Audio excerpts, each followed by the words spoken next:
Hello friend, मैं चंदन कुमार आप सभी का स्वागत करता हूं अपने channel study with C Kumar में। कल हमने पढ़ा था मिट्टियों के बारे में फ्रेंड। आज हम बिहार की प्रमुख नदियों के बारे में पढ़ेंगे, उसका उद्गम केंद्र कहाँ है और कैसे कैसे बिहार में क्या क्या वो करती है, कहाँ से बाहर आता है, किधर से कौन क्षेत्र सूखा है। तो चलिए दोस्तों, हम शुरू करते हैं आज का पढ़ाई। पहले दोस्तों हम जानते हैं कि उत्तर में, बिहार के उत्तर में नेपाल है और नेपाल नेपाल है और नेपाल के तराई क्षेत्र है और हिमालय भी नेपाल में ही हिमालय स्थित है।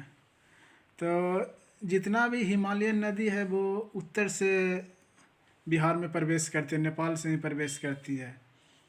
तो उत्तर में नेपाल से आने वाली नदियां हैं, मुख्य रूप से उत्तर बिहार में बाढ़ का कारण बनती है। तो चलिए दोस्तों, हम इन्हीं नदियों के बारे में अध्ययन करेंगे। हमारा पहला नदी है दोस्तों हमारा अपना गंगा नदी। गंगा नदी जो बिहार को लगभग दो भागों में डिवाइड करती है, उत्तर बिहार और दक्षिण बिहार। यह गंगा नदी का उद्गम केंद्र दोस्तों उत्तरांचल का, जो अभी उत्तराखंड कहते हैं, गंगोत्री है और यह लगभग 445 किलोमीटर तक बिहार में डिस्टेंस तय करती है। उतना डिस्टेंस तय करने के बाद यह बंगाल की खाड़ी में जाकर मिल जाती है। तो गंगा नदी के बारे में ज़्यादा कुछ नहीं पढ़ना, इससे ज़्यादा क्वेश्चन नहीं आता है। क्वेश्चन ये आता है कि बिहार के दो भागों में कौन सी नदी बांटती है, या बिहार में गंगा नदी की लंबाई कितनी है। तो लंबाई आराम से याद कर लेंगे, 445 किलोमीटर। अब हम आते हैं दोस्तों गंगा के, नेपाल के में गंगा से ऊपर देखेंगे दोस्तों सरयू नदी, जिसे घाघरा भी कहते हैं। घाघरा नदी आती है दोस्तों। यह नेपाल के नामपा क्षेत्र से इसका उद्गम केंद्र है और यह सरयू या घाघरा के नाम से भी जाना जाता है।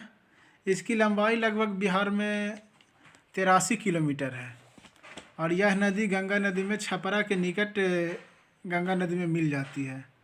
इसकी सहायक नदियों में दोस्तों छोटी गंडक, खौना, खरही, दाहा, सोन, तेल है। और यह नदी की मुख्य विशेषता यह है कि यह मार्ग परिवर्तित करते रहती है, इसीलिए दोस्तों उत्तर बिहार की नदियां बाढ़ के कारण बनती है। अब घाघरा नदी दोस्तों, ये भी कहा जाता है कि घाघरा नदी यूपी और बिहार का कुछ दूर तक सीमा भी बनाती है। यूपी भी, गंगा नदी भी यूपी बिहार का सीमा बनाती है। अब घाघरा के ऊपर है दोस्तों गंडक। गंडक नदी दोस्तों भी यूपी और बिहार का कुछ दूर तक सीमा बनाती है। तो गंडक नदी दोस्तों यह नेपाल के घाटी क्षेत्र में उत्पन्न होती है। यह सप्तकोशी यानी गंडक के मार्ग में मिलने से बनी है। यह दक्षिण पूर्व दिशा में बहकर बिहार तथा उत्तर प्रदेश को अलग करती है और यह दोस्तों हाजीपुर और सोनपुर के बीच बहती हुई मुजफ्फरपुर तथा सारण जिलों के समीप रेखा बनाती हुई सोनपुर के निकट गंगा नदी से मिल जाती है। मैप में आप देख रहे होंगे दोस्तों, सोनपुर के निकट गंगा नदी से मिल जाती है। अब दोस्तों आते हैं गंडक के ऊपर है बूढ़ी गंडक। बूढ़ी गंडक नदी दोस्तों सोमेश्वर की पहाड़ी पश्चिमी भाग से निकलकर पश्चिमी चंपारण में प्रवेश करती है। पश्चिमी चंपारण से प्रवेश करती है यारो बूढ़ी गंडक। यह नदी कहाँ बहती है? यह मुख्य रूप से मुजफ्फरपुर, सीतामढ़ी, शिवहर जिलों में बहती है।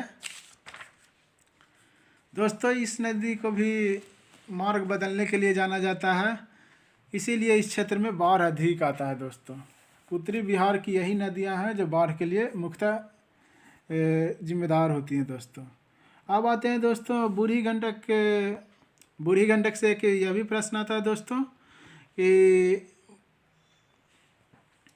बूढ़ी गंडक मार्ग बदलने के लिए प्रसिद्ध है, कोसी नदी जैसे मार्ग बदलने के लिए प्रसिद्ध है। अब आते हैं दोस्तों एक बागमती है।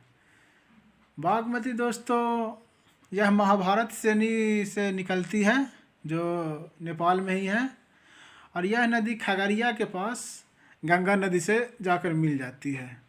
खगड़िया में कहाँ, गंगा नदी से मिल जाती है बागमती नदी। अब आते हैं दोस्तों, बागमती के बाद है कमला नदी। यह भी महाभारत से नीचे निकलती है। कमला एक भयानक बाढ़ के लिए भी प्रसिद्ध है दोस्तों। कमला नदी महाभारत श्रेणी से निकलती है और यह नदी बलान नदी में आकर मिलती है और फिर कोसी में मिल जाती है। अब आते हैं दोस्तों उत्तर बिहार की नदी जो सबसे प्रसिद्ध है, कोसी नदी। कोसी नदी दोस्तों नेपाल के सप्तकोशी नामक स्थान से निकलती है।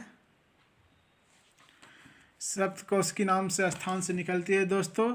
कोसी नदी बहुत अधिक मार्ग परिवर्तन करती है।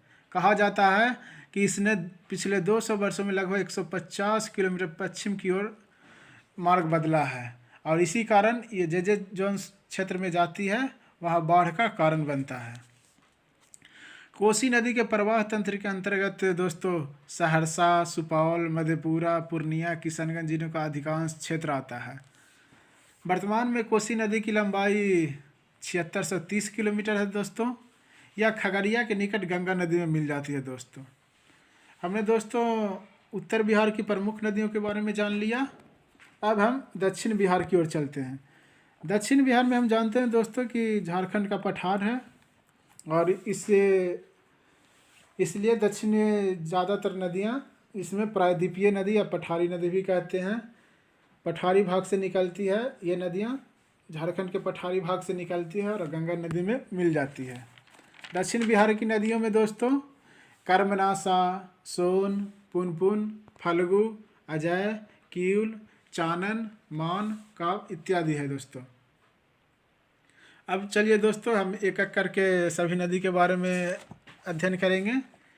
पहला है दोस्तों, देख रहे होंगे दोस्तों, पहला नदी से जो मैप में हमने दिखाया है कर्मनाशा नदी। कर्मनाशा नदी यार दोस्तों कैमूर के पठारी क्षेत्र से निकलती है। पठारी क्षेत्र से निकलती है और उत्तर पश्चिम दिशा में प्रवाहित होती है दोस्तों।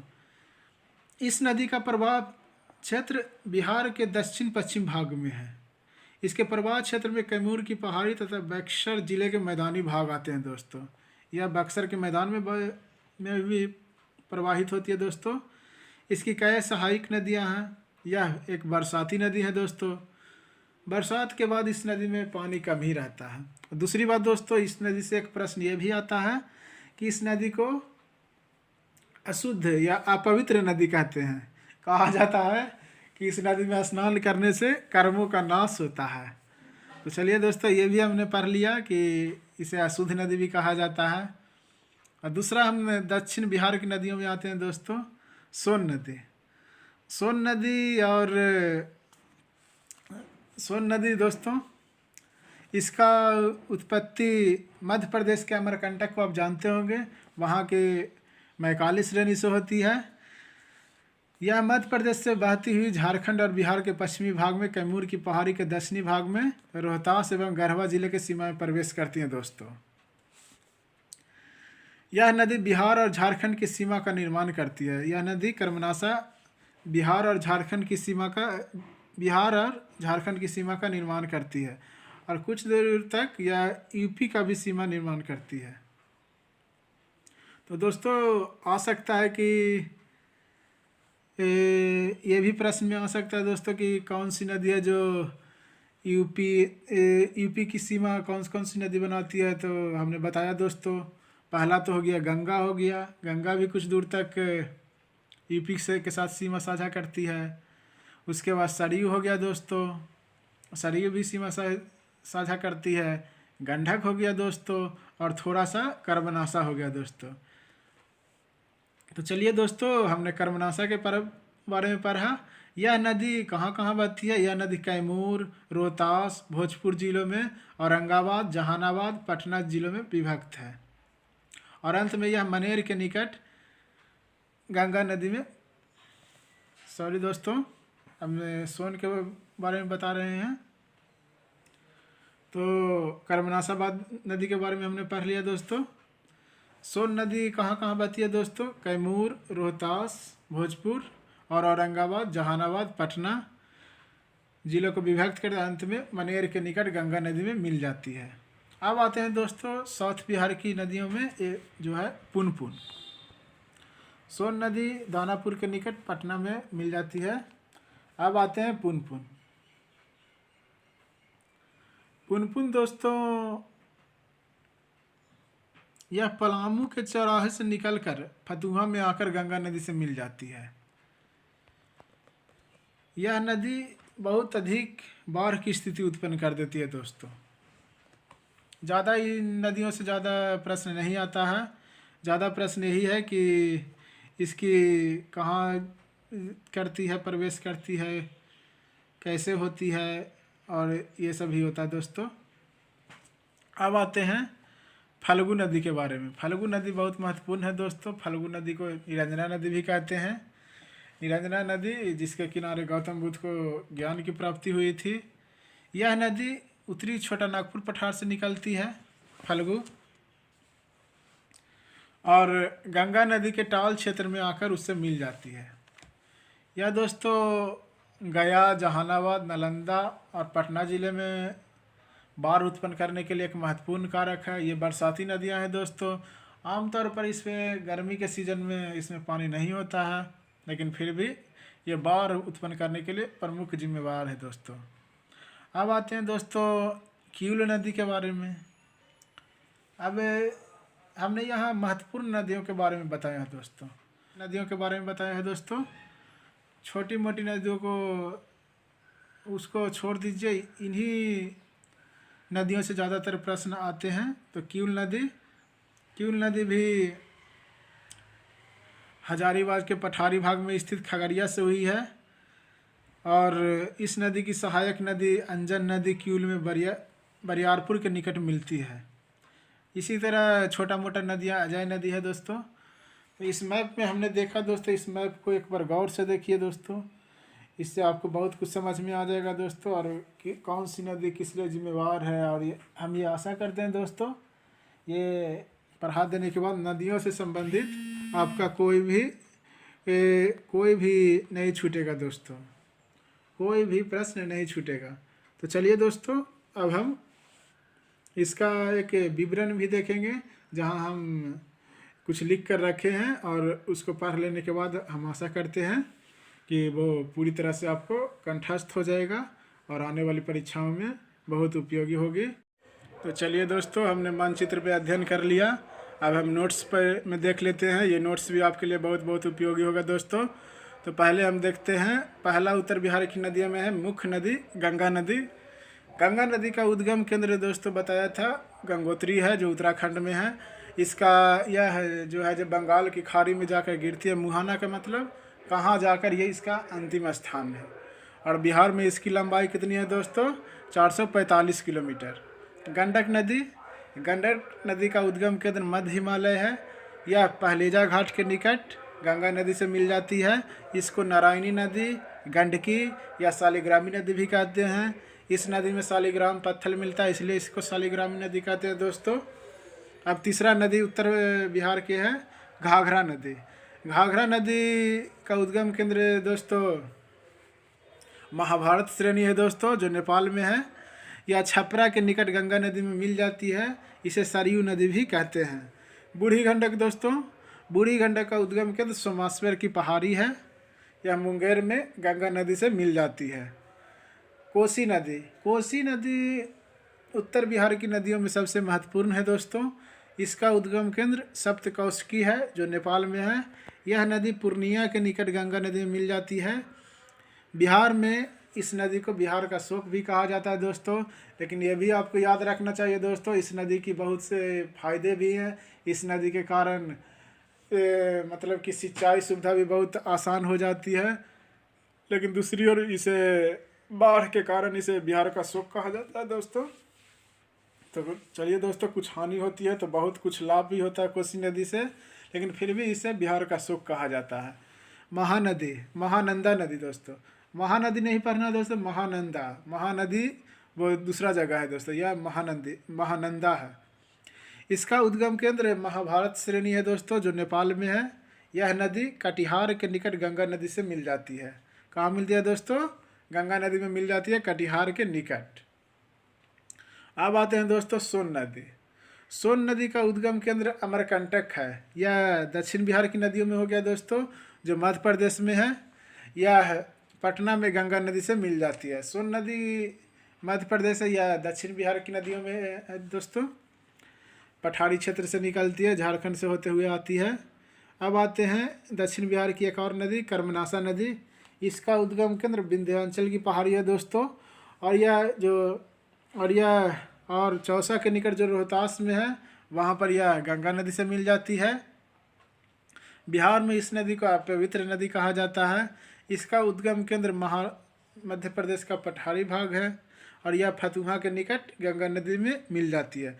पुनपुन नदी कहाँ मिलती है दोस्तों? बहुत बार परीक्षा में एग्जाम में आया है दोस्तों कि पुनपुन नदी का पुनपुन नदी गंगा नदी में कहाँ पर मिलती है, तो यह फतुहा के निकट मिल जाती है गंगा नदी से। दोस्तों अब आते हैं अगला नदी फल्गु नदी। फल्गु नदी इसका उद्गम केंद्र छोटा नागपुर क्षेत्र के पठारी एरिया दोस्तों। यह नदी गंगा क्षेत्र में टाल इलाका में मिलती है दोस्तों। कल हम पढ़े थे टाल इलाका के बारे में। इस नदी को निरंजना नदी भी कहते हैं दोस्तों। गौतम बुद्ध को ज्ञान की प्राप्ति इसी नदी के किनारे हुई थी दोस्तों। अब आते हैं दोस्तों कमला नदी। कमला नदी का उद्गम महाभारत श्रेणी है दोस्तों, जो कि नेपाल है। यह नदी कोसी में मिल जाती है। अब हम नदी के बारे में पढ़ लिए दोस्तों। अब हम कुछ नहरों के बारे में पढ़ ले, जिसे सिंचाई की व्यवस्था होती है बिहार में। मुख्य रूप से सिंचाई के लिए कौन कौन सी नहरें बनाई गई है, तो त्रिवेणी गंडक नदी पर बनाई गई है दोस्तों। त्रिवेणी नहर, तिरहुत नहर, सारण नहर, तेउर नहर गंडक नदी पर बनाई गई।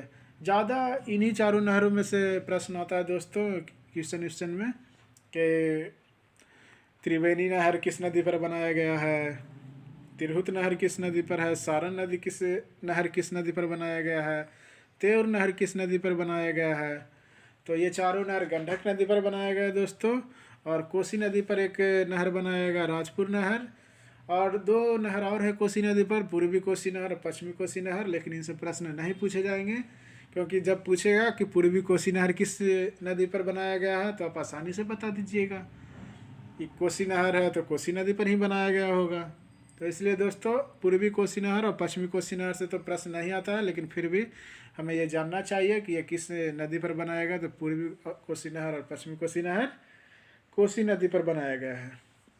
इसी तरह सोन नदी पर भी नहर बनाया गया है दोस्तों, पूर्वी सोन नहर और पश्चिमी सोन नहर। इससे भी प्रश्न नहीं के बराबर आता है। इसमें भी दिशा का निर्धारित कर दिया गया है, इसलिए इससे क्वेश्चन नहीं बनता है। अब आता है दोस्तों कमला नहर। यह कमला नदी पर बनाया गया है। तो दोस्तों आज हमने बिहार की नदियों के बारे में पढ़ा। उम्मीद करते हैं कि आपको मैप से बहुत कुछ समझ में आया होगा। और फिर यहाँ हम लिख कर भी बता दिए दोस्तों, नोट्स भी दे दिए हैं लिख कर। तो दोस्तों उम्मीद करते हैं कि आपको इससे बहुत फ़ायदा होगा और आप आराम से समझ जाएंगे सब चीज़। तो ओके दोस्तों, थैंक्स फॉर वॉचिंग।